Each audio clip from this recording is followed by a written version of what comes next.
Capítulo 55. Sin manifestación exterior.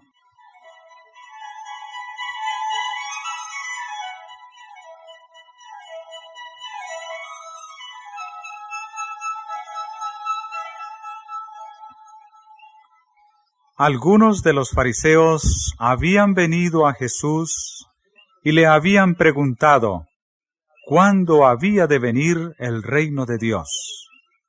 Habían pasado más de 3 años desde que Juan el Bautista diera el mensaje que a manera de toque de trompeta había repercutido por el país.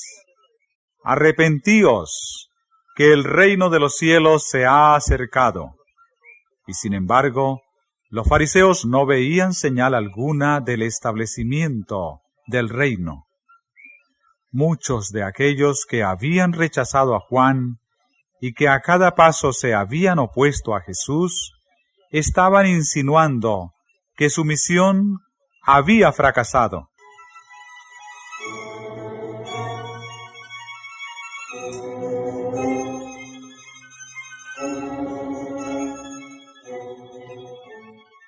Jesús contestó: el reino de Dios no vendrá con advertencia o manifestación exterior, ni dirán, helo aquí, o helo allí, porque he aquí el reino de Dios entre vosotros está.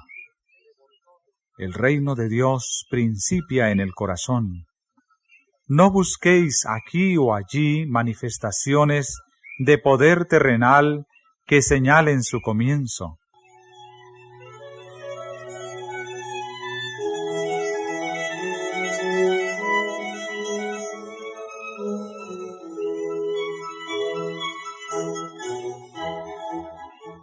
Tiempo vendrá, dijo dirigiéndose a sus discípulos, cuando desearéis ver uno de los días del Hijo del Hombre y no lo veréis.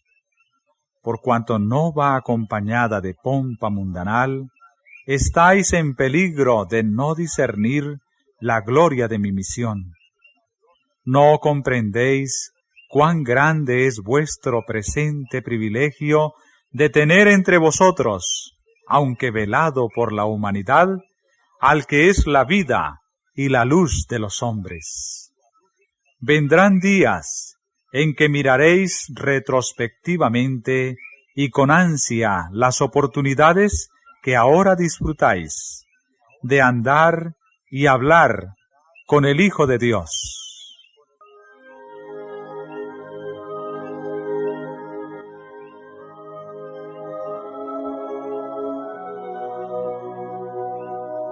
Por causa de su egoísmo y mundanalidad, ni los discípulos de Jesús podían comprender la gloria espiritual que Él procuraba revelarles. No fue sino hasta después de la ascensión de Cristo al Padre y del derramamiento del Espíritu Santo sobre los creyentes, cuando los discípulos apreciaron plenamente el carácter y la misión del Salvador. Después de recibir el bautismo del Espíritu, comenzaron a comprender que habían estado en la misma presencia del Señor de gloria. A medida que les eran recordados los dichos de Cristo, sus mentes se abrían para comprender las profecías y entender los milagros obrados por Él. Las maravillas de su vida pasaban delante de ellos y parecían hombres que despertaban de un sueño. Comprendían que aquel Verbo fue hecho carne y habitó entre nosotros, y vimos su gloria, gloria como del unigénito del Padre, lleno de gracia y de verdad. En realidad, Cristo había venido de Dios a un mundo lleno de pecado para salvar a los caídos hijos e hijas de Adán. Los discípulos se consideraron entonces de mucho menor importancia que antes de haber comprendido esto. Nunca se cansaban de referir las palabras y obras del Señor. Sus lecciones, que sólo habían entendido oscuramente, parecieronles una nueva revelación. Las Escrituras llegaron a ser para ellos un libro nuevo.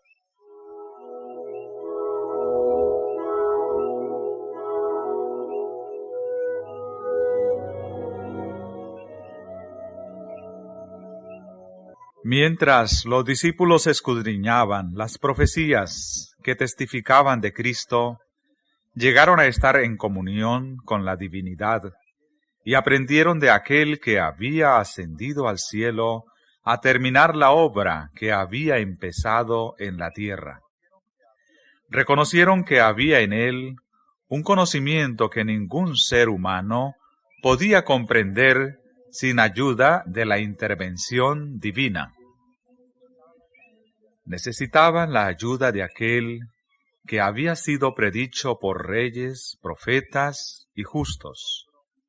Con asombro, leían y volvían a leer las profecías que delineaban su carácter y su obra. Cuán vagamente habían comprendido las escrituras proféticas. Cuán lentos habían sido para recibir las grandes verdades que testificaban de Cristo. Mirándole en su humillación, mientras andaba como hombre entre los hombres, no habían comprendido el misterio de su encarnación, el carácter dual de su naturaleza. Sus ojos estaban velados, de manera que no reconocían plenamente la divinidad en la humanidad. Pero después que fueron iluminados por el Espíritu Santo, cuánto anhelaban volverle a ver y sentarse a sus pies. Cuánto deseaban acercarse a él y que les explicase las Escrituras que no podían comprender. Cuán atentamente escucharían sus palabras. ¿Qué había querido decir Cristo cuando dijo: «Aún tengo muchas cosas que deciros, mas ahora no las podéis llevar»?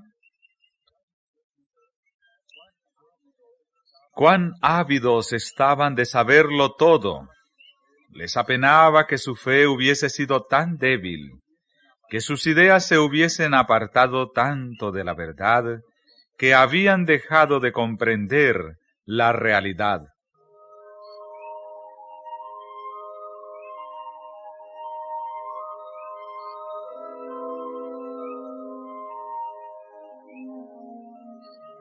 Había sido enviado por Dios un heraldo que proclamase la venida de Cristo para llamar la atención de la nación judía y del mundo a su misión, a fin de que los hombres pudiesen prepararse para recibirle. El admirable personaje a quien Juan había anunciado había estado entre ellos durante más de 30 años, y no le habían conocido en realidad como el enviado de Dios. El remordimiento se apoderó de los discípulos porque habían dejado que la incredulidad prevaleciente impregnase sus opiniones y anublase su entendimiento. La luz de este mundo sombrío había estado resplandeciendo entre su lobreguez, y no habían alcanzado a comprender de dónde provenían sus rayos. Se preguntaban por qué se habían conducido de modo que obligara a Cristo a reprenderlos. Con frecuencia repetían sus conversaciones y decían: ¿por qué permitimos que las consideraciones terrenales y la oposición de sacerdotes y rabinos confundiesen nuestros sentidos, de manera que no comprendíamos que estaba entre nosotros uno mayor que Moisés, y que uno más sabio que Salomón nos instruía? Cuán embotados estaban nuestros oídos, cuán débil era nuestro entendimiento.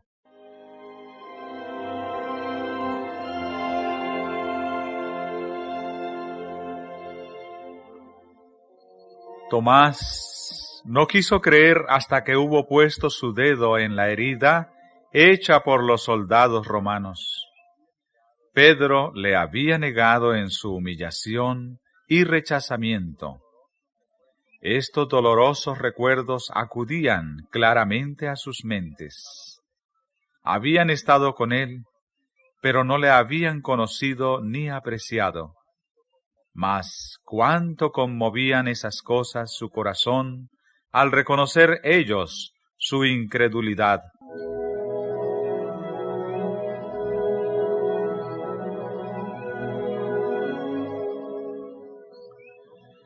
Mientras los sacerdotes y príncipes se combinaban contra ellos y eran llevados ante concilios y arrojados a la cárcel, los discípulos de Cristo se regocijaban de que fuesen tenidos por dignos de padecer afrenta por el nombre.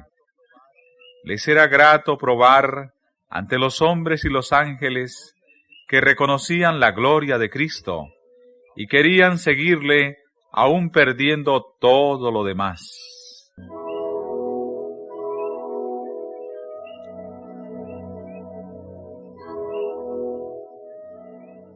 Hoy es tan cierto como en los días apostólicos que sin la iluminación del Espíritu Divino, la humanidad no puede discernir la gloria de Cristo. La verdad y la obra de Dios no son apreciadas por un cristianismo que ama el mundo y transige con él. No es la comodidad, ni en los honores terrenales o la conformidad con el mundo, donde se encuentran los que siguen al Maestro. Han dejado muy atrás estas cosas y se hallan ahora en las sendas del trabajo, de la humillación y del oprobio, en el frente de batalla contra principados, contra potestades, contra señores del mundo, gobernadores de estas tinieblas, contra malicias espirituales en los aires. Como en los días de Cristo, no son comprendidos, sino vilipendiados y oprimidos por los sacerdotes y fariseos del tiempo actual.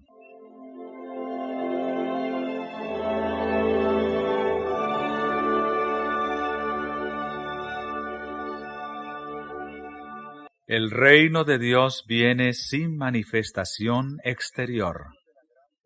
El Evangelio de la gracia de Dios, con su espíritu de abnegación, no puede nunca estar en armonía con el espíritu del mundo. Los dos principios son antagónicos.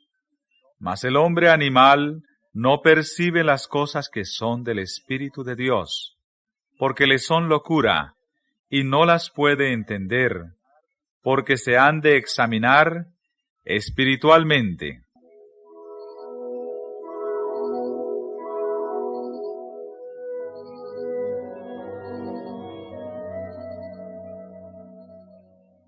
Pero hoy hay en el mundo religioso multitudes que creen estar trabajando para el establecimiento del reino de Cristo como dominio temporal y terrenal.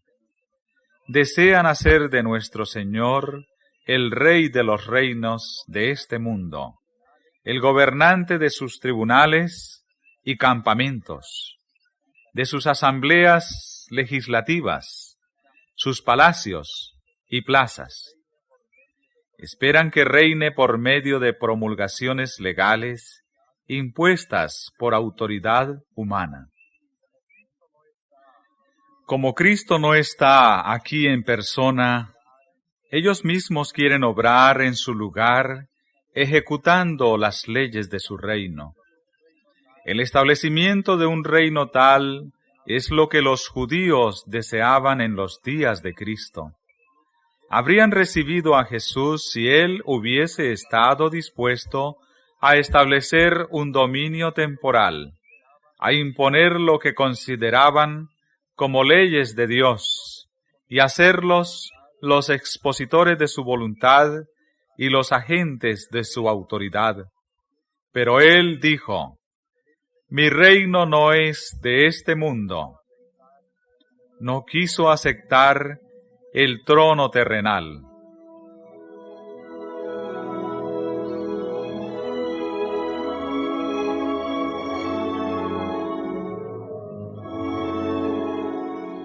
El gobierno bajo el cual Jesús vivía era corrompido y opresivo.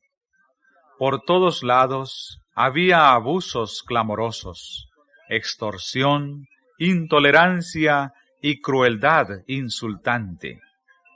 Sin embargo, el Salvador no intentó hacer reformas civiles, no atacó los abusos nacionales, ni condenó a los enemigos nacionales. No intervino en la autoridad ni en la administración de los que estaban en el poder. El que era nuestro ejemplo se mantuvo alejado de los gobiernos terrenales, no porque fuese indiferente a los males de los hombres, sino porque el remedio no consistía en medidas simplemente humanas y externas. Para ser eficiente, la cura debía alcanzar a los hombres individualmente y debía regenerar el corazón.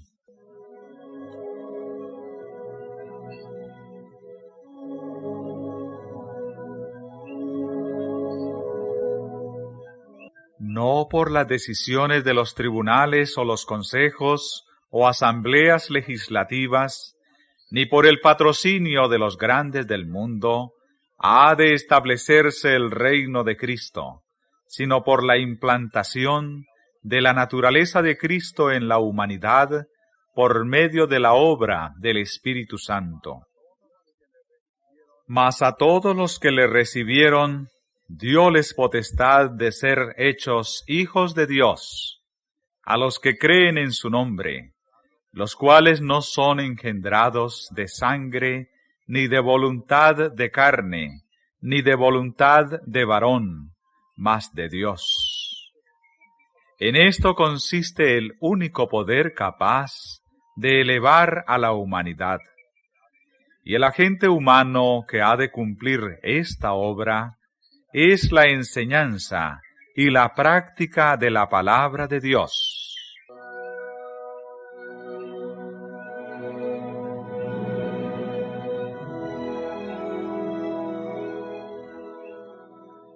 Cuando el apóstol Pablo empezó su ministerio en Corinto, ciudad populosa, rica y perversa, contaminada por los infames vicios del paganismo, dijo: porque no me propuse saber algo entre vosotros, sino a Jesucristo y a este crucificado. Escribiendo más tarde a algunos de los que habían sido corrompidos por los pecados más viles, pudo decir: y esto erais algunos, mas ya sois lavados, mas ya sois santificados, mas ya sois justificados en el nombre del Señor Jesús y por el Espíritu de nuestro Dios. Gracias doy a mi Dios siempre por vosotros, por la gracia de Dios que os es dada en Cristo Jesús.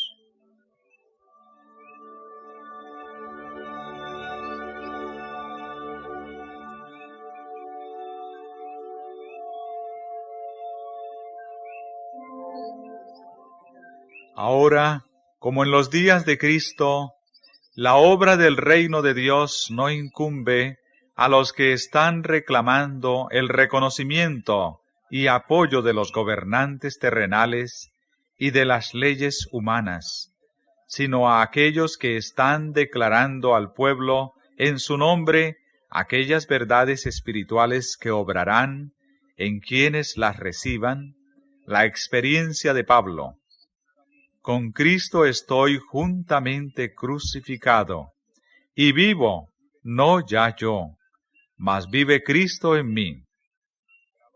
Entonces, trabajarán como Pablo, para beneficio de los hombres. Él dijo, así que somos embajadores en nombre de Cristo, como si Dios rogase por medio nuestro. Os rogamos en nombre de Cristo, reconciliaos con Dios.